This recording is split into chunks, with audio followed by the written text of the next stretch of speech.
Subscribe कीजिए mechanical पेंटोमैथ channel को और बेल आइकन को दबाइए लेटेस्ट मैकेनिकल इंजीनियरिंग वीडियोस देखने के लिए।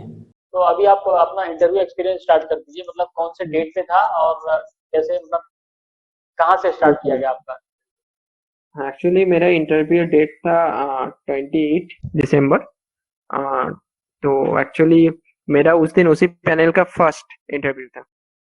मतलब एकदम मेरा फर्स्ट। तीसरे नंबर पे डॉक्यूमेंट वेरिफिकेशन हो गया था। तो वो पैनल नंबर 5 था, पैनल नंबर 5 का मैं फर्स्ट कैंडिडेट था उसी दिन का। तो मैं जब अंदर गया तो ऐसे पूछा कहाँ से हो, कौन से कॉलेज से हो, जैसे नॉर्मल डिस्कशन वगैरह होता है।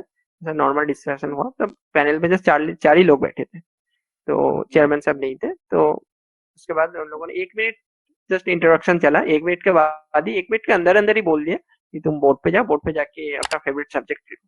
मैंने देखा वो बहुत सारे लोग मतलब बीच में ये डाउट रहता है 4 सब्जेक्ट या 5 सब्जेक्ट बोल रहा है। तो जितना मेरे को लगता है कि अगर 4 सब्जेक्ट बोलोगे तो काम चल जाएगा, कभी नहीं नहीं बोलेंगे कि 5 सब्जेक्ट लिखो तुम। मैं लास्ट टाइम भी 4 ही सब्जेक्ट लिखा था, इस बार भी 4 ही सब्जेक्ट लिखा हूँ। 4 सब्जेक्ट मतलब जो ओके मेन ओके। 4 सब्जेक्ट है, strength of materials, heat transfer, fluid mechanics और बेसिक थर्मोडायनेमिक्स। यही 4 सब्जेक्ट अगर लिख दोगे ना तो इसके बगैर पांचवा सब्जेक्ट कभी नहीं लिखने बोलेंगे किसी को वो लोग। तो मैं ओके अपने ओके। हिसाब से अपना जो ऑर्डर था तो strength of materials, second second heat transfer, third engineering thermodynamics, fourth fluid mechanics मैंने लिख दिया था। तो जनरली ओके होता है वो लोग मतलब मैंने जो ऑर्डर से बोर्ड पे लिखा है उसके हिसाब से वो लोग क्वेश्चन पूछता है। लेकिन मेरे हिसाब से मतलब ऐसा नहीं हुआ। मेरा जो लास्ट प्रेफरेंस था फ्लूइड मैकेनिक, उससे पहला क्वेश्चन पूछा। तो ओके। शेड्यूल हो मतलब जो ऑर्डर है उस ऑर्डर पे मतलब नहीं भी मतलब वो लोग पूछ सकते हैं, मतलब उनके मूड के ऊपर डिपेंड करता है पूरा। तो फ्लूइड मैकेनिक्स में मैंने उससे पहले ये क्वेश्चन पूछा कि एक्चुअली दो कंटेनर था। दो कंटेनर एक पाइप के थ्रू कनेक्टेड था। एक कंटेनर में एच हाइट तक पानी था और दूसरे कंटेनर में एच डैश हाइट तक पानी था। H dash suppose less than H. तो दो कंटेनर एक पाइप के थ्रू कनेक्टेड था, उसमें एक भाल्व था। तो अगर भाल्व खोल दिया तो हाइट का मतलब क्या चेंजेस वगैरह आएगा, फाइनली कहाँ पे जाके सेटल करेगा, वो पूछा था।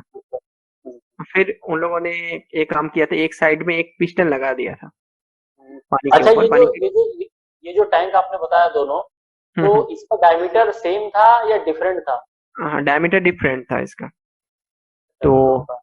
डायमीटर डिफरेंट था तो कनेक्ट कर दिया था। फिर सेम ही को प्रॉब्लम मतलब लगभग सेम टाइप का कॉन्सेप्ट लगा है कि एक साइड में एक पिस्टन लगा दिया, तो पिस्टन लगा दिया तो मतलब अब क्या होगा बोलो। तो इसमें मैं ओके वॉल्यूम कंजर्वेशन लगा के मैं बोल दिया था कहाँ पे जाके ये सेटल करेगा। मतलब ये सिंपल प्रेशर बैलेंस के इक्वेशन हो गए। तो अब बोल दिया उन लोगों ने कि दूसरे साइड में ऊपर मतलब टैंक को क्लोज कर दिया। तो टैंक को क्लोज कर दिया तो अब क्या होगा तुम बोलते बताओ। तो मैं उसमें भी बता दिया मतलब टैंक में उधर प्रेशराइज होगा, उधर मतलब जो एयर है वो एंट्रैप्ट हो जाएगा, एंट्रैप्ट होने के उसका भी मतलब प्रेशराइज होगा। तो पहले जितना लेवल हाइट दूसरे टैंक में ऊपर जा रहा था उतना तक नहीं जाएगा, उससे कम ही जाएगा। Okay okay. तो फाइनली मैं प्रेशर बैलेंस इक्वेशन लगाया दोनों साइड में। और फाइनली और एक इक्वेशन इधर लगाना पड़ता है। जो इंटरनल जो एयर है, एयर एक isothermal expand isothermal compression, air का आइसोथर्मल कंप्रेशन होगा बेसिकली। तो दोनों से मैंने एक इक्वेशन लगाया, 2-3 इक्वेशन लगा, इक्वेशन लगा के मैंने फाइनली बता दिया था कितना हाइट। ओके तो ओके। ये फाइनल ये फ्लूइड मैकेनिक्स का मेरा प्रॉब्लम हो गया, ये लगभग 10 मिनट तक चला था ये वाला प्रॉब्लम। और भी बीच में 2-3 क्रॉस क्वेश्चन हुए थे। तो मेरे को एग्जैक्ट याद नहीं है अभी मतलब क्या क्या पूछा गया था। तो 2-3 क्रॉस क्वेश्चन बीच में, हाँ एक एटोमाइजर का कुछ कंसेप्ट पूछा था मुझसे, एटोमाइजर कैसे ओके काम करता है। तो ये ओके। फ्लूइड की एक आईसी प्रॉब्लम। आईसी इंजन से रिलेटेड है, आई थिंक आईसी इंजन से रिलेटेड ये टर्म है, हाँ एटोमाइजेशन जो आप बोल रहे हो। हाँ, तो एटोमाइजर। शायद उसमें फ्यूल इंजेक्ट करते हैं ना कुछ, तो हाँ हाँ, फ्लूइड उससे एक रिलेटेड लो कुछ प्रेशर था। रीजन क्रिएट होता है, फिर उसको उसको पंप करके भेजते हैं। तो उसके बारे में पूछा गया था। फिर फ्लूइड मैकेनिक्स से दूसरा क्वेश्चन मेरा आया सर, एक ट्यूब है बेसिकली 15 मीटर एक ट्यूब है। तो 15 मीटर ट्यूब है, उसमें पानी है बेसिकली। तो नीचे प्रेशर पहले पूछा था, नीचे प्रेशर कितना होगा, वो तो सिंपल सा कॉन्सेप्ट है, पीएटीएम प्लस रो जी एच।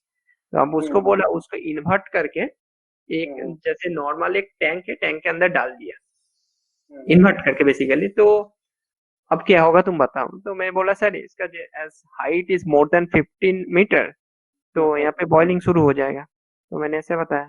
फिर बोला ठीक है।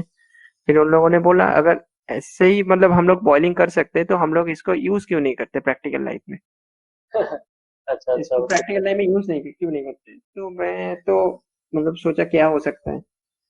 फिर मेरा दिमाग में एक चीज आया कि उधर अगर बॉइलिंग होगा तो, और अगर बॉइलिंग होगा ना तो बॉइलिंग से उधर का वेपर प्रेशर बढ़ सकता है, मतलब जो बॉयल होगा तो वो उधर एक्यूमुलेट करेगा बेसिकली, वो तो निकल नहीं पाएगा उधर से, तो उधर करेक्ट प्रेशर करेक्ट। राइज होगा। अगर प्रेशर राइज होगा तो उधर लो प्रेशर रीजन नहीं रहेगा, तो एक टाइम आएगा जब बॉइलिंग बंद हो जाएगा, एक ओके। टाइम आएगा बॉइलिंग बंद हो जाएगा। अगर बॉइलिंग बंद हो गया फिर लो प्रेशर रीजन क्रिएट हो जाएगा, फिर से बॉइलिंग शुरू हो जाएगा। मतलब मैं इस डायरेक्शन से एक्सप्लेन करने की कोशिश किया था, तो शायद सेटिस्फाइड नहीं थे। फिर उन लोगों ने बोला, फिर मैंने बोला sir I am not sure about it but मुझे ऐसा लग रहा है कि ऐसा हो सकता है। फिर एक पैनलिस्ट ने क्वेश्चन पूछा तुमने कभी देखा है कि ऐसे हम लोग बॉलिंग करते हैं, मैंने सर मैंने तो कभी देखा नहीं है ऐसा, और ऐसा यूज भी नहीं करते। फिर बोला क्या रीजन हो सकता है, मैं उस डायरेक्शन में दो बार बोला ऐसा कुछ। फिर उन लोगों ने सर सेटिस्फाई नहीं हुए, फिर बोला ओके। मैं बोला sir I am not sure about it, उन लोगों ने बोला ठीक है ओके। ऐसा बोल के फ्लूइड ओके। मैकेनिक्स का खत्म हुआ, 15 मिनट 16-17 मिनट चला फ्लूइड मैकेनिक्स का। फिर उसके बाद आया heat transfer question. Heat transfer का सर ओके। एक्चुअली एक पैनल मेंबर ने एक पेज पे दो डायग्राम बना के दिया था। एक में क्या था सर, एक में आइस के ऊपर एक स्टेनलेस स्टील क्यूब था, और एक कॉम्बिनेशन में, एक कॉम्बिनेशन वन था बेसिकली और एक कॉम्बिनेशन था कॉम्बिनेशन टू में, जो स्टेनलेस स्टील क्यूब था उसके ऊपर आइस था बेसिकली। तो उसपे मुझसे पूछा गया था ओके। कौन सा पहले मेल्ट करेगा तुम बताओ। तो इसमें मैंने बता दिया था कि एक के ऊपर प्रेशर ज्यादा लग रहा है, अगर प्रेशर ज्यादा लग रहा है तो उसका आइस का जो मेल्टिंग पॉइंट है वो कम हो जाएगा, तो उसको मेल्ट करने में ज्यादा टाइम लगेगा, क्योंकि पहले उस टेम्परेचर तक रीच करना है मुझे, उसके बाद उसका मेल्टिंग होगा। तो मैंने बता दिया था। तो फिर बोला कि इसका टेम्परेचर वर्सेस टाइम ग्राफ बना। तो पहले मैंने मेरे को बोला कि पहले तुम जो स्टेनलेस स्टील है उसका टेम्परेचर वर्सेस टाइम ग्राफ बना। तो मैंने एक बनाया। फिर मैंने उस टाइम में पूछा सर मैं मतलब सिर्फ कन्वेक्शन को कंसीडर कर सकता हूँ या फिर मतलब जो आइस क्यूब है और जो स्टेनलेस स्टील क्यूब है उसके बीच में सिर्फ कंडक्शन को कंसीडर करूँ। बोलो दोनों का कंसीडर कर लो, ठीक है। ओके। ओके। दोनों का कंसीडर करके टेम्परेचर वर्सेस टाइम ग्राफ बना। तो मैंने बनाया एक डिक्रीजिंग स्लोप वाला, एक्सपोनेंशियल नहीं होगा, एक पॉलिनोमियल, एक कुछ पॉलिनोमियल फंक्शन होगा बेसिकली। तो दोनों कंसीडर करें। फिर मुझसे पूछा कि अगर हम कन्वेक्शन को हटा दिया तो क्या होगा। तो मैंने बोला सर इसका जो मतलब कार्व नेचर लगभग सेम ही आएगा, लेकिन उसका स्लोप कम हो जाएगा बस, उसका स्लोप कम आएगा। तो मैंने एक ग्राफ पे प्लॉट करके दिखा दिया इन लोगों को। फिर उन लोगों ने पूछा इन दोनों के बीच में मतलब कैसे हीट ट्रांसफर हो रहा है। फिर मैं बोल दिया कि मतलब थ्रू कंडक्शन और रेडिएशन भी होगा, क्योंकि आइस का टेम्परेचर, स्टेनलेस स्टील क्यूब का टेम्परेचर दिया था 200 डिग्री सेंटीग्रेड, और आइस का जैसे नॉर्मल 0 डिग्री सेंटीग्रेड रहता है, और टेम्परेचर डिफरेंस है तो थ्रू रेडिएशन के थ्रू भी हीट ट्रांसफर होगा, ऐसा बोल दिया था। तो ये हो गया था। फिर ऐसा पूछा कि मतलब तुम दोनों का जो टेम्परेचर वर्सेस टाइम ग्राफ है आइस का और स्टेनलेस स्टील क्यूब का, दोनों का एक ग्राफ में प्लॉट करके दिखा। तो वो भी मैंने प्लॉट किया, वो भी एक का एक्सपोनेंशियली। फिर मैंने पूछा सर मतलब जो हीट ट्रांसफर होगा बेसिकली, जैसे आइस का स्पेसिफिक हीट तो मुझे, आइस का नहीं स्टेनलेस स्टील का जो स्पेसिफिक हीट वो तो मुझे अभी पता नहीं है, तो कितना होगा वो 200 डिग्री से 0 डिग्री तक आने के लिए जितना हीट लूज करेगा, वो अगर जो आइस का जो मास है बेसिकली उसका मास इंटू लेटेंट हीट उस हीट के कम होगा तो पूरा आइस मेल्ट नहीं करेगा, तो फाइनल टेम्परेचर 0 डिग्री हो सकता है। नहीं तो अगर उससे ज्यादा अगर हीट अगर आइस को सप्लाई करेंगे तो फाइनल टेम्परेचर 0 के ऊपर होगा। तो वो मैंने बताया।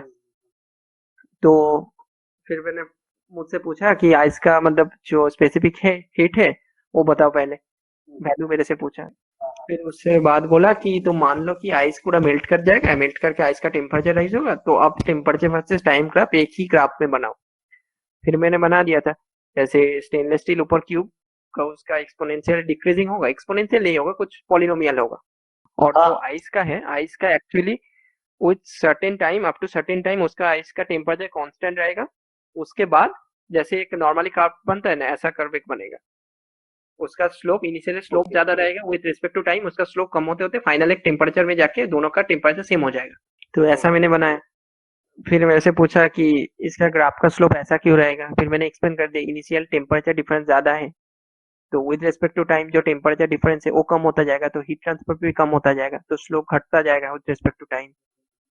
ये मैंने बता दिया। तो इसके ऊपर और कोई क्वेश्चन नहीं बचे, वो लोग सेटिस्फाइड थे कि इस क्वेश्चन से। ये भी मतलब और भी बीच में क्रॉस क्वेश्चनिंग हुआ बहुत, मतलब पूरा अभी दिमाग में भी नहीं है। ये भी लगभग 15-20 मिनट तो चल ही गया था मेरा।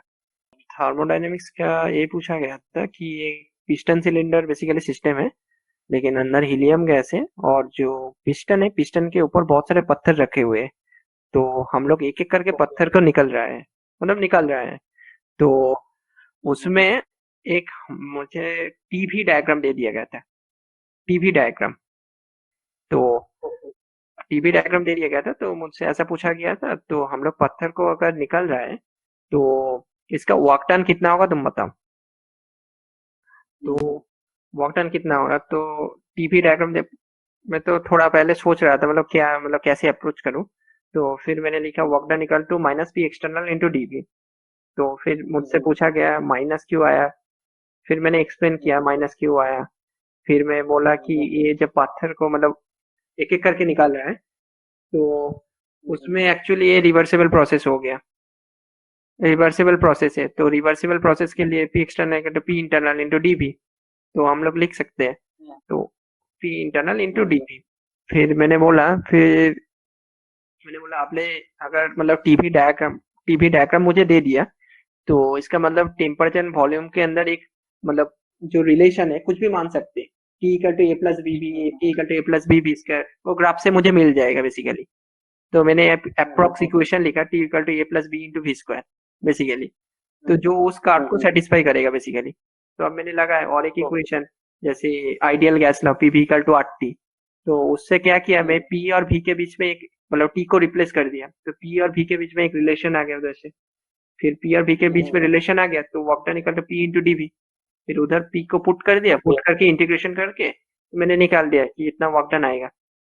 तो इसमें मतलब मैं पहले सोच रहा था मतलब कैसे अप्रोच किया जाएगा क्वेश्चन को, फिर मैंने सोच के मैंने निकाल दिया। पहले वही मतलब चीज था कि मतलब टेम्परेचर और वॉल्यूम के बीच में एक मतलब कुछ अप्रोक्स रिलेशन मेरे को पकड़ना था। वो वाला जो ग्राफ दे दिया ना, ग्राफ ग्राफ से मुझे पता नहीं चल रहा था ग्राफ का मतलब यूज कहाँ पे होगा। फिर वो वाला मुझसे तो पूछा। आपको इसमें हिंट नहीं दिया था क्या, मतलब कि अ, कौन सा पाथ फॉलो करना है? वो इक्वेशन जो आपने बोला ना कि ए प्लस हम्म, बी का जो इक्वेशन बोला, नहीं नहीं, बस तो एक टेम्परेचर और वॉल्यूम का एक ग्राफ बना दिया था बस, बीच में एक जस्ट ऐसा ओके लाइन खींच दिया था, ऐसा लाइन खींच के बोल दिया था ये इसका जो प्रोसेस फॉलो होगा ऐसा प्रोसेस फॉलो होगा, बोल दिया था ऐसा प्रोसेस फॉलो होगा। ओके अब बोला था कि मतलब इस प्रोसेस का तुम वर्क डन निकालो। Okay okay. तो मैं थोड़ा कंफ्यूज हो गया था कि टीवी से कैसे वर्क डन पहले निकालूं। फिर टीवी को मैंने सोचा कि इसको, तो फिर मेरे को बोला कि पीवी डायग्राम प्लॉट करो इसका। फिर मैंने बोल दिया था सर उसका तो पी और वी का जो रिलेशन आ गया, मुझे रिलेशन जो आया उसके हिसाब से हम पीवी प्लॉट कर सकते हैं। फिर बोला ठीक है। फिर उसने बोला ऐसा होगा। फिर उसके ऊपर और भी 3-4 क्वेश्चन पूछे गए थे, एग्जैक्ट मुझे पता नहीं है। फिर वो लोग पूछ रहे थे कि मतलब क्या, और तीन चार एग्जैक्ट मुझे याद नहीं है, लेकिन और भी 3-4 क्वेश्चन उसके ऊपर से पूछे गए थे मुझसे, मतलब कितना हीट ट्रांसफर होगा इसको रिलेटेड, कितना हीट ट्रांसफर होगा। ठीक है, अगर आपको इसके ऊपर कुछ क्वेश्चन याद आएंगे तो जरा मुझे हम्म, सेंड कर देना। हाँ ठीक ओके। है सर, इसके ऊपर क्वेश्चन मतलब बात आएंगे तो सेंड कर दूंगा सर। उसके ऊपर एग्जैक्ट मुझे पता नहीं है, लेकिन उसके ऊपर कुछ हीट ट्रांसफर के क्वेश्चन पूछ रहे थे। तो हीट ट्रांसफर का पहले 2-3 सब मतलब पहले बोला था कि उसका फ्री, बीच में जो क्वेश्चन आया था बेसिकली उसका फ्री बॉडी डायग्राम बनाओ, तो initial free body diagram, final free body diagram कितना होगा, इसके अंदर फाइनल प्रेशर कितना होगा तुम बता। फाइनल प्रेशर तो बता ही सकते हैं कि वो पी एटमॉस्फेरिक प्रेशर है। तो मैं पहले बोला था सर फाइनल प्रेशर कितना होगा कैलकुलेट करना होगा, बोला कैलकुलेट करना होगा। फिर मैं बोला सर वो फाइनल प्रेशर, फिर मैं सोच के बता तो फाइनल पी एटमॉस्फेयर पे जाके रुकेगा अगर उस पिस्टन को वेटलेस मान ले तो बोला ओके बोला इसके लिए तुमको कैलकुलेट करना पड़ेगा, बोला नहीं सर वो पी एटमॉस्फेयर ही होगा। फिर बोला ठीक है। फिर उसके बाद बोला मतलब कि अगर पिस्टन को मतलब क्वेश्चन में समझ नहीं पाया एक्चुअली, मतलब क्या क्वेश्चन मेरे से पूछना चाहते हैं उस टाइम पे। बोला तुमको पिस्टन को फिर से वापस मतलब उसी पोजीशन पे लाना है, तुम ला पाओगे कि नहीं। मैं बोला सर अगर फ्रिक्शन लेस होगा तो ला पाएंगे, अगर फ्रिक्शन होगा तो नहीं ला पाएंगे, ऐसा कुछ मैंने बोला, ठीक है। फिर बोला, उन लोगों ने बोला कि मतलब उसका हम फ्रिक्शन है ऐसा मान लेते हैं। तो मैं बोला अगर फ्रिक्शन है तो फिर वो डायग्राम ही नहीं बनेगा पहले का। बोला नहीं नहीं, वो ओके। उसका बात तुम अभी छोड़ो, उसका बात छोड़ो, वो हम लोग एक आइडियल प्रोसेस मान के उसका डायग्राम बना लिया था। फिर उसने बोला, एक आदमी ने बोला वेरी गुड, मतलब जो मैंने बोला कि अगर फ्रिक्शन नहीं है तो वो डायग्राम नहीं बनेगा, उसमें एक लोग सेटिस्फाइड दिखे। तो वो वाला मैंने बताया था। फिर उसके बाद कुछ कितना हीट ट्रांसफर होगा, मैं क्वेश्चन को एक्चुअली समझ नहीं पाया था। उसके ऊपर 2-3 मिनट मेरे से पूछा, लेकिन मैं क्या जवाब दे रहा था मुझे भी नहीं पता चल रहा था। और वो क्या क्वेश्चन पूछ रहे थे पता नहीं चल रहा था। फिर वो वाला पार्ट खत्म हुआ तो लगभग 50-55 मिनट ऐसे ही हो गया था। ओके। ओके। मतलब 3 सब्जेक्ट में 50-50 मिनट तो लगभग हो ही गया था 3 सब्जेक्ट में। मतलब मेरा दिमाग में सही से काम नहीं कर रहा था लास्ट में कि क्या बोलूं, क्या क्वेश्चन पूछ रहा है। फिर तो लास्ट में जो मेरा फर्स्ट सब्जेक्ट था वो उसके बारे में पूछना शुरू किया, जो स्ट्रेंथ ऑफ मटेरियल सब्जेक्ट। तो उसमें तो बेसिकली जो चेयरमैन साहब थे वो बोले कि स्ट्रेस स्ट्रेन डायग्राम बनाओ। मैं बोला किस मटेरियल का? तो माइल्ड स्टील का। जैसे नॉर्मल बोला कि सारा पॉइंट एक्सप्लेन करो, एक्सप्लेन कर दिया। ट्रू स्ट्रेस ट्रू स्ट्रेन इसके बारे में बताओ, वो ग्राफ ऊपर क्यों जाता है। हाँ, जो ट्रू स्ट्रेस ट्रू स्ट्रेन क्यों ऊपर जाता है उसके बारे में, कहाँ नेकिंग शुरू होता है, इसे क्या क्या इसमें प्रॉपर्टी के बारे में। एक मिनट कृष्ण जी, एक मिनट हाँ। हाँ इसमें स्ट्रेन और स्ट्रेस का डायग्राम बोला है फॉर द माइल्ड स्टील ना, माइल्ड स्टील। हाँ माइल्ड स्टील मैंने पूछा था कौन से मटेरियल का ड्रॉ करूँ, तो बोला माइल्ड स्टील का ड्रॉ करो। ओके। ओके। हाँ, तो उसमें सारे पॉइंट के बारे में पूछा, सारे पॉइंट के बारे में, बाकी कौन कौन सा प्रॉपर्टी के बारे में पता चलता है इस डायग्राम से, तो उसके बारे में पूछा, उसके बारे में बताया। बाकी तो ठीक ठाक चला, लेकिन लास्ट में एक क्वेश्चन मुझसे पूछ दिया था कि अगर टेम्परेचर, एक मटेरियल अगर नॉर्मल 30 डिग्री सेंटीग्रेड टेम्परेचर में है और एक 700 डिग्री टेम्परेचर में है, तो उसका मतलब जो स्ट्रेस स्ट्रेन डायग्राम है उसमें क्या फर्क आएगा। तो मैंने उसमें एक ब्लंडर कर दिया था, पहले बोल दिया था कुछ चेंजेस नहीं आएगा। तो क्योंकि मेरे को लगा कि स्ट्रेस स्ट्रेन डायग्राम तो एक प्रॉपर्टी ऑफ द मटेरियल है बेसिकली, तो वो कैसे चेंज होगा। फिर मेरे को लगा, फिर उन लोगों ने बोला कि सही में लगता है तुमको चेंज नहीं होगा। फिर एक आदमी ने बोला फोर्जिंग में क्या होता है बेसिकली। तब मेरे को दिमाग में आया कि मतलब फोर्जिंग में एक्चुअली ये चीज होता है कि उसका जो लिमिट है ना, जो यील्ड लिमिट है, यील्ड लिमिट कम हो जाता है, डक्टिलिटी बढ़ जाता है। इस ये बारे में मैं बता दिया था, लेकिन स्ट्रेस स्ट्रेन डायग्राम के बारे में मैं श्योर नहीं था कैसा बनेगा। तो मैं बोला कि मैं श्योर नहीं हूँ सर, मैं बता नहीं पा रहा हूँ कैसे होगा, लेकिन मेरे को इतना पता है कि ऐसा होता है। तो उन लोगों ने फिर पूछा डक्टिलिटी है क्या बताओ। मैं बोला डक्टिलिटी से हम लोग तो जनरली स्ट्रेंथ से डक्टिलिटी को रिलेट करते हैं। तो इस पॉइंट पे उसने मेरे को पकड़ लिया था कि गलत बता दिया मैंने।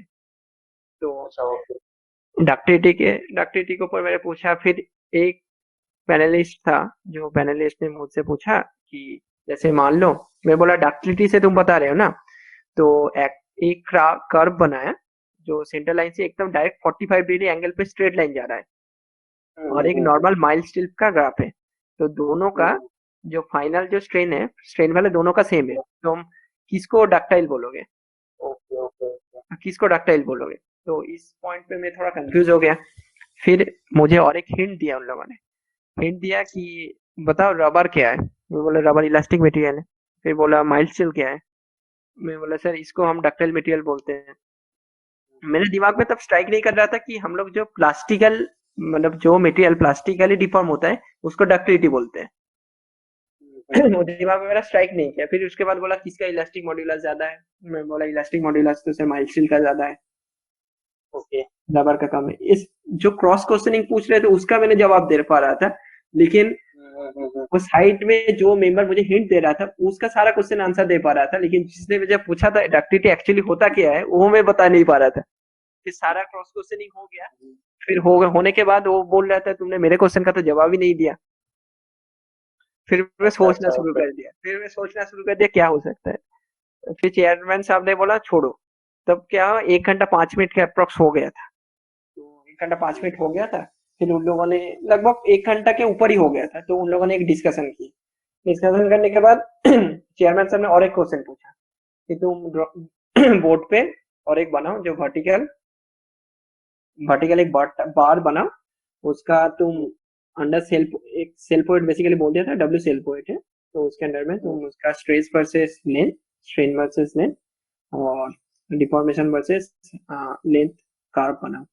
तो मैंने बनाया था उसका बना दिया था। उसका बनाने के बाद बोला कि एक्चुअली उसमें एक डाउट था मेरा, मतलब मैं पहले से ही वो क्वेश्चन मुझे पता था, लेकिन एक्चुअली ऊपर वाले पॉइंट पे स्ट्रेन रहेगा लेकिन डिफॉर्मेशन नहीं रहेगा क्योंकि वो फिक्स्ड है। तो मैं से बोला उसका रीजन क्या है बताओ तुम। मैं तो ओके। एक्सप्लेन करने की कोशिश की। इसका मतलब क्वेश्चन मेरे को घर से ही पता था कि ये क्वेश्चन बन सकता है, लेकिन उसका आंसर मेरे को एग्जैक्ट पता नहीं था कि क्या हो सकता है। तो फिर भी मतलब एक्सप्लेन करने की थोड़ा कोशिश किया कि मतलब उसका जो क्यूमुलेटिव डिफ्लेक्शन है उसके हिसाब से होता है, मतलब उस पॉइंट का कुछ रिफ्लेक्शन नहीं होगा, लेकिन टोटल ऐसे होल अगर देखा तो उस पॉइंट का थोड़ा मतलब कुछ पोर्शन उसका डिफॉर्मेशन है, तो उसके हिसाब से कुछ स्ट्रेन वैल्यू आ रहा है, तो वो लोग सेटिस्फाइड नहीं थे। तो ओके ओके।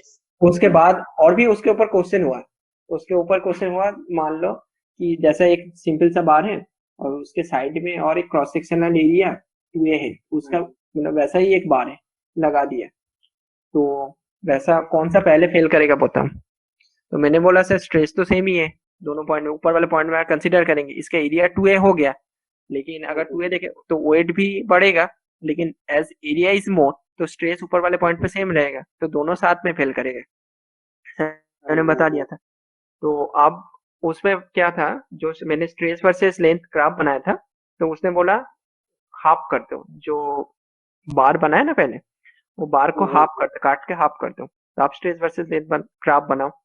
तो मैंने स्ट्रेस वर्सेस लेंथ ग्राफ बना दिया था। तो पहले क्या किया था, मैंने दो स्लोप, जो इनिशियल जो लेंथ था और फाइनल जो जो फाइनल जो बनाया, जो काट के जो वाला जो बार बनाया, उसका स्लोप में मैं थोड़ा फर्क ला दिया था, मतलब दोनों अलग अलग स्लोप में दिखा दिया था। बोला तुम्हें लगता है कि दोनों का स्लोप अलग होगा?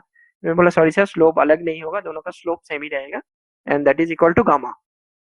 तो मैंने बोल दिया था। फिर वो लोग सेटिस्फाइड थे। फिर और एक क्वेश्चन था, तब 1 घंटा 10 मिनट के ऊपर हो गया, 1 घंटा 12-13 मिनट हो ही गया।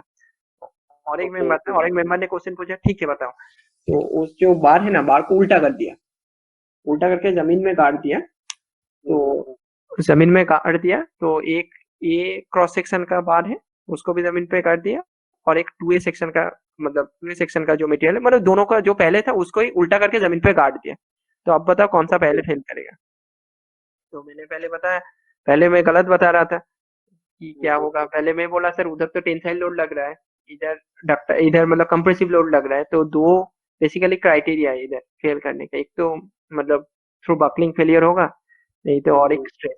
अगर स्ट्रेस को कंसिडर करेंगे तो दोनों का मतलब नीचे वाले पॉइंट पे सबसे ज्यादा स्ट्रेस लग रहा है, लेकिन स्ट्रेस का वैल्यू सेम है। तो अगर स्ट्रेन क्राइटेरिया कंसिडर करेंगे तो दोनों एक साथ फेल करेगा। लेकिन अगर बकलिंग कंसिडर करेंगे तो मैं उस टाइम पे पजल हो गया था। बकलिंग कंसिडर करेंगे तो मैं बोला था जो मोटा वाला बार है वो पहले फेल कर जाएगा। फिर एक आदमी ने बोला मोटा वाला फेल करेगा, तो मैं सॉरी सॉरी सर, मोटा वाला नहीं सर, वो पतला वाला फेल करेगा, क्योंकि उसका जो क्रिटिकल लोड है उसका क्रिटिकल लोड कम रहेगा, जिसका मतलब क्रॉस सेक्शनल एरिया ज्यादा है उसका क्रिटिकल लोड ज्यादा होगा, क्योंकि उसका मोमेंट ऑफ इनर्शिया ज्यादा है उसका। तो बोला कि मतलब पतला वाला फेल कर जाएगा। फिर उन लोगों ने सेटिस्फाइड दिखे। 1 घंटा 15 मिनट लगभग हो ही गया तब। तो उन लोगों ने फिर उसके बाद 1 मिनट बात किया मेरे से कि मतलब तुम्हें कैसा लग रहा है, तुम्हारा इंटरव्यू कैसा गया। मैं बोला काफी बेहतर हो सकता था, स्ट्रेंथ ऑफ मटेरियल्स पे थोड़ा मतलब कंफ्यूज हो गया था मैं। तो बोला ठीक है, फिर बोल दिया बाकी जो पता है ये क्या बोला है। मतलब तो ऐसा चला। तो ओवरऑल देखा जाए तो मतलब आपका इंटरव्यू अच्छा ही गया, मतलब ठीक ठाक ही गया। हाँ 90% और मैंने बता दिया था, जो क्वेश्चन 10% में बता नहीं पाया कुछ। मतलब कुछ कुछ क्वेश्चन ऐसे ऐसे पूछ लिए थे क्रॉस क्वेश्चन, जिसका मतलब जवाब नहीं था, जो स्ट्रेंथ ऑफ मटेरियल में जवाब नहीं दे पाता से। बाकी तो मतलब उस थार्मो का भी मतलब थोड़ा एक क्वेश्चन में लास्ट में जाके एक क्वेश्चन में थोड़ा क्या था, मतलब हीट ट्रांसफर का सारा क्वेश्चन का मैं जवाब दे दिया था। हीट ट्रांसफर में लास्ट में ऐसा नहीं हुआ कि मैं रुक गया फिर उसके बाद उन लोगों ने शिफ्ट किया। ओवरऑल मतलब अच्छे ही क्वेश्चन थे और ज्यादा से ज्यादा क्वेश्चन का आपने जवाब दिया है, मतलब जहां तक मुझे पता चल रहा है। मतलब हाँ लगभग हर क्वेश्चन में ऐसा नहीं था कि आपने जस्ट डायरेक्ट बोल दिया सर नहीं आता मुझे, मतलब कुछ ना कुछ तो आपने ऐसा एटलीस्ट नहीं है। बताया होगा। हाँ तो जो सब्जेक्ट मेरे से पूछे गए थे सारे का मैंने आंसर देने की कोशिश किया।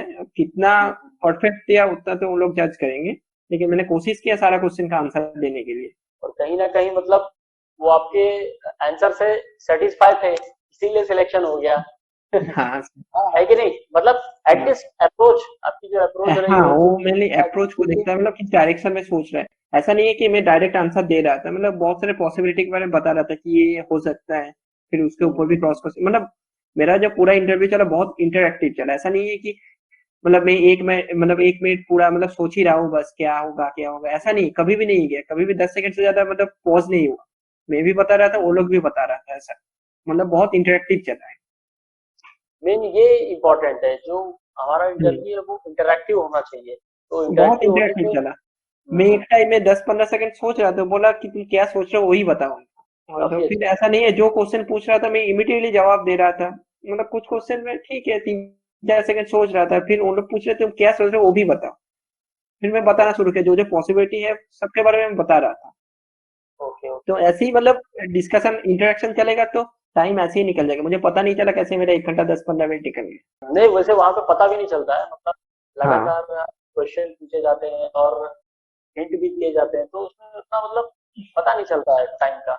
ये सर। आपका ओके सर। इंटरव्यू एक्सपीरियंस काफी अच्छा रहा, और आई थिंक जो भी आने वाले एस्पिरेंट्स है उनके लिए ये सर। ये एक लर्निंग चीज है, इससे बहुत कुछ सीखने लायक है, समझ लो बहुत कुछ सीख सकते ये हैं। सर। और आप कुछ बताना चाहते हो कि मतलब ड्यूरिंग इंटरव्यू, मतलब जब हमारा ये इंटरव्यू चल रहा है, एट ये दैट पीरियड, उस पीरियड में हमें अपनी क्या स्ट्रेटेजी रखनी चाहिए, क्या अप्रोच रखनी चाहिए, किस तरह से जवाब देना चाहिए, किस तरह से मतलब आगे बढ़ना चाहिए, कुछ बता सकते हो इस पे?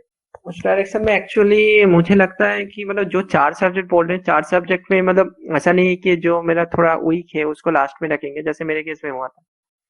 उसको पहले भी पूछ सकते हैं वो लोग, ऐसा कुछ नहीं है। चारों सब्जेक्ट मतलब बहुत अच्छे से प्रिपेयर करके जाना है। और ऐसा नहीं है कि एक क्वेश्चन बोल नहीं पाए इसका मतलब मेरा सिलेक्शन नहीं होगा। उसको मतलब दूसरे क्वेश्चन से भी मतलब मेकअप हो सकता है। और दूसरे क्वेश्चन, और एक चीज मैंने नोटिस किया, लास्ट टाइम मैंने क्या किया था, लास्ट टाइम एक क्वेश्चन बता नहीं पाया, उसके बाद बहुत पजल हो गया था, कुछ बता नहीं पा रहा था, उसके बाद कुछ सोच ही नहीं पा रहा था। इस बार दिमाग बहुत मतलब ठंडा करके सोचना पड़ता है। ऐसा नहीं है कि एक क्वेश्चन बता नहीं पा रहा हो फिर उसके बाद और कुछ नहीं होगा, ऐसा बिल्कुल नहीं सोचने का। जो हो रहा है बस फ्लो में आगे बढ़ना है, जो क्वेश्चन अभी पूछा बस उसी पे फोकस करना है। ठीक है, उससे ही मतलब आधा घंटा 40 मिनट्स तक चलता है एक क्वेश्चन। ऐसा नहीं कि पहले मतलब 2 सब्जेक्ट मेरा अच्छा नहीं गया, मैं तीसरे सब्जेक्ट में बताना शुरू किया, तीसरे सब्जेक्ट से ही सिलेक्शन हो सकता है। ओके ओके, मतलब पैनिक बस नहीं यही होना है स्ट्रेटेजी। बेसिकली। हाँ, बस पैनिक नहीं होना है, बस जो पूछ रहा है बस उसका मतलब जितना तक मुझे आता है, जितना मैंने पढ़ा है, जितना मैंने उसके ऊपर मतलब आइडिया, सारा कुछ बता देना है उसके। बाद में वो लोग डिसाइड करेंगे, मतलब मैं जिस हिसाब से आंसर दूंगा उस हिसाब से क्रॉस क्वेश्चनिंग वगैरह होगा। तो अगर जितना, और एक चीज है, इंटरेक्टिव बनाना होगा इंटरव्यू को। ऐसा नहीं है कि मैं बस खुद से सोच रहा हूँ, सोचने के बाद जो फाइनल आंसर है वो उन लोगों को बता रहा हूँ, ऐसा नहीं है। वो जो ओके ओके क्वेश्चन पूछ रहा है वो क्वेश्चन के ऊपर मेरे दिमाग में क्या क्या थॉट्स आ रहा है, सारा कुछ बताना है उन लोगों को। ओके। बस यही स्ट्रेटेजी फॉलो करना है और बाकी तो हो जाएगा। ये जो अभी आपने एक चीज बताई ना कि इंटरव्यू जो हाँ। है इंटरैक्टिव होना चाहिए, yes sir. This is very very important. Yes. ये सबसे ज्यादा जरूरी है, क्योंकि जस्ट आप आपको कोई क्वेश्चन दिया और आपको मान लो आपने वो क्वेश्चन पहले से सॉल्व किया हुआ है, तो आप क्या करोगे, फटाफट पेपर पे सॉल्व कर दोगे या बोर्ड पे फटाफट सॉल्व करके रिजल्ट लाके दे दोगे। दे आर नॉट ऐसा इंटरेस्टेड इन दैट, ठीक है, उसमें उन्हें इंटरेस्ट ऐसा नहीं है। करने से सिलेक्शन नहीं होगा। क्या सोच रहा हूँ, मतलब बहुत इंटरेक्टिव बनाना होगा, जो दिमाग में आ रहा है सब कुछ बोलना होगा। मतलब मैं ये स्टेप फॉलो कर रहा हूँ, क्यों कर रहा हूँ, मतलब अगर खुद से एक्सप्लेन कर दोगे तो और भी अच्छा है, तो अगर कुछ एक्सप्लेन करोगे तो उसके ऊपर क्रॉस क्वेश्चनिंग होगा। अगर अगर उसमें कॉन्फिडेंट हो, अगर उन लोग का क्रॉस क्वेश्चनिंग को अगर आंसर कर पाओगे तो उसमें वो लोग ज्यादा सेटिस्फाई होते हैं। बहुत इंपॉर्टेंट चीज बताई है आपने अभी, ये जो चीज बताई है ना ये बहुत इंपॉर्टेंट है, और आगे चल के काफी लोग इसको फॉलो करेंगे और इससे रिजल्ट भी अच्छा मिलेगा। ठीक है, काफी अच्छा रहा आपका इंटरव्यू, और फाइनली सिलेक्शन भी हो गया, तो फिर उसमें चार चांद लग गए। और मुझे ये बोलना है कि मतलब आगे जो एस्पिरेंट्स आएंगे, ठीक है, उनको जैसे वो लोग अलग अलग एग्जाम के लिए प्रिपरेशन करते हैं, ठीक है, कोई इसरो के लिए कर रहा है, कोई गेट के लिए कर रहा है, कोई पीएसयू के लिए कर रहा है, ठीक है, तो उन्हें आप क्या मैसेज देना चाहोगे कुछ अपनी तरफ से? एग्जैक्टली वही है कि मतलब जो कन्वेंशनल बुक्स है, बुक्स के पीछे जो एग्जाम्पल वगैरह रहता है वो अच्छे से देखो, और उसके अलावा जो मतलब अनसॉल्व्ड एग्जाम्पल्स है वो अच्छे से कर लो, उसमें बहुत फायदा मिलता है। उसमें एक तो बहुत सारे कॉन्सेप्ट है, जैसे हम लोग गेट के प्रिपरेशन में करते हैं, गेट के प्रिपरेशन के लिए हम लोग जस्ट थ्योरी रट्टा मार लेते हैं, जो फॉर्मूलास वगैरह है वो रट्टा मार के हम लोग एग्जाम क्लियर कर देते हैं। लेकिन अगर कॉन्सेप्ट क्लियर करना है तो कन्वेंशनल बुक के पीछे जो अनसॉल्व प्रॉब्लम्स है वो करना होगा। मैंने सेकेंड ईयर में जब प्रिपेयर किया था, मैंने सारे जो बुक था ना, सारे बुक का पीछे का प्रॉब्लम मैंने पहले सॉल्व किया था, प्रीवियस ईयर छोड़ के। तो अगर प्रीवियस ईयर के साथ साथ वो प्रॉब्लम वगैरह का सॉल्व कर लोगे तो उस सब्जेक्ट के बारे में प्रॉपर आइडिया आ जाएगा। तो मेरा वही है, मतलब जब प्रिपरेशन करोगे तो कन्वेंशनल बुक रखने के साथ साथ उसका भी जो प्रॉब्लम्स दिया हुआ है वो भी सॉल्व करते जाना, तो उससे बहुत बेनिफिट मिलेगा, एटलीस्ट मुझे मिला था।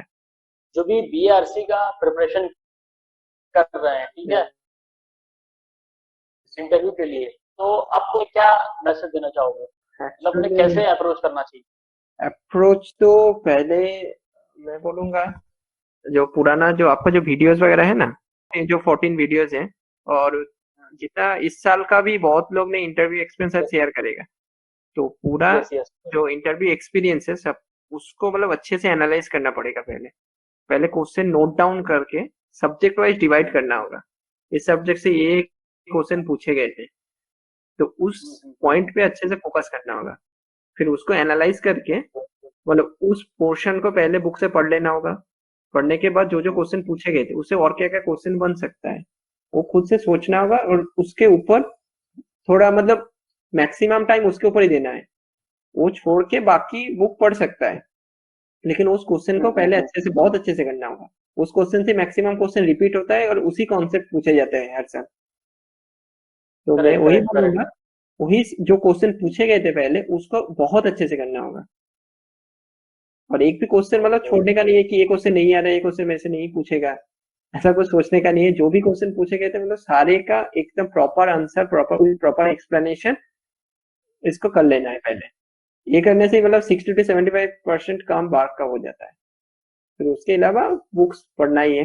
बुक्स वो भी मतलब लिमिटेड टॉपिक्स पढ़ना होता है, मतलब ऐसा नहीं है कि पूरा बुक मतलब फर्स्ट पे से लास्ट पे तो जो मैंने पहली बार किया था ऐसा नहीं करना है। मतलब कुछ कुछ पोर्शन है जो इम्पोर्टेंट पोर्शन है, जो आपको मतलब क्वेश्चन देख के पता चल जाएगा कहाँ कहाँ से मैक्सिमम क्वेश्चन बनता है, तो उस पोर्शन को अच्छे से पढ़ लेना। उस क्वेश्चन को मतलब ऐसे अगर एक बुक से मतलब सेटिस्फाइड नहीं हो तो दूसरा बुक भी पढ़ सकते हो, बस उस पोर्शन के लिए मतलब उतना पढ़ने के लिए मतलब 1 डेढ़ महीना सफिशियंट है। 1 डेढ़ महीने में आपका मतलब बीएससी की इंटरव्यू प्रिपरेशन हो जाएगा आराम से, लेकिन आपको एक सिस्टमेटिक वे से मतलब उस पर अप्रोच करना होगा। बहुत सही है। अपनी जो हम्म। एक्चुअल स्ट्रेटेजी है जो आपने फॉलो की है और जिससे आपको रिजल्ट मिला है आप वो बता रहे हैं, और आई होप कि काफी लोग अप्लाई करेंगे और इन फ्यूचर काफी लोगों का सिलेक्शन भी होगा इससे। तो again thank you very much Krishnendu अपना एक्सपीरियंस शेयर करने के लिए, सर मैं प्लेजर सर। और best of luck for the future. अब इस वीडियो को हम यहीं फिनिश करते हैं। Okay bye, take care. Okay sir, thank you sir.